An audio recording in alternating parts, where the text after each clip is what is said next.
Hey, in this short video, I'll show you a very neat trick, and that's how to play the all-important Viking board game on a chessboard. It's quite ingenious in a sense because this was all important to Vikings, especially warriors.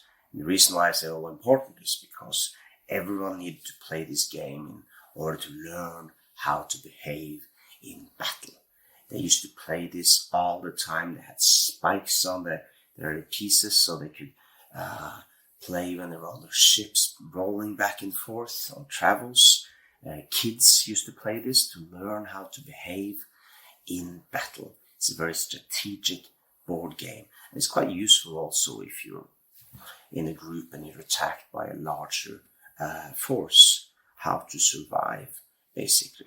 And the rules, it's just like being in real battle. I'll show you just a sec. So what I'm going to do now, I'm going to first show you how to convert this chessboard, because then we talk about 8 times 8, 64 squares. But instead of squares, let's focus on lines. Then you have 9 by 9, and that's when you can play Hnefatafl. You place the king in the center, surrounded by his lifeguard, his huskarls, they were called, or Varangian guard maybe, and he's surrounded on 4 points. And the only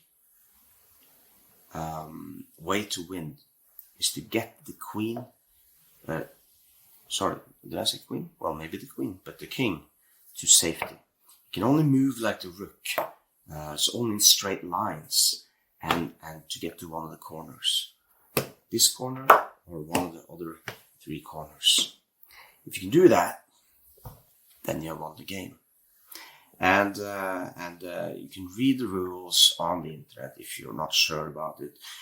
Most people are actually not that sure about the rules because we don't know everything about it.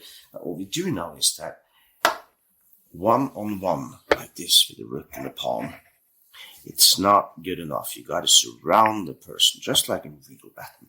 I mean, these people, these warriors, they had chainmail, they had good weapons, and they were good fighters. And when good fighters meet, you need to surround them 2-on-2. And you cannot be killed if you move into somebody that has surrounded, because that's deliberate, right? So you got to be surrounded. And with that in mind, it's just a matter of starting to play.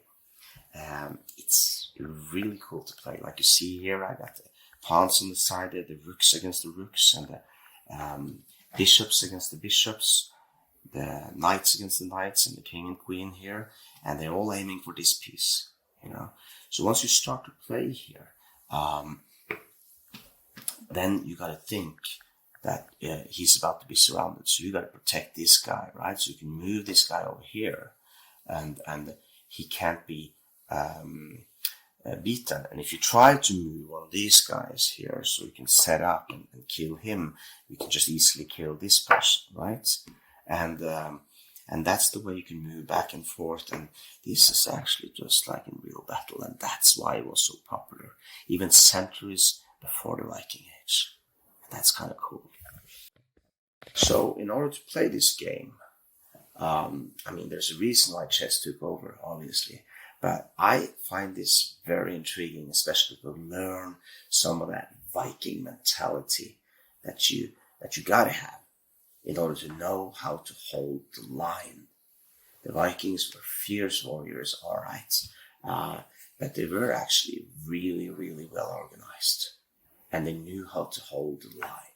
It was all important. They were very good with strategy and their tactics, and that's something that, well, at least those people who make Viking movies tend to forget, or the TV series. And this is why they were so successful in the Varangian Guard in Constantinople.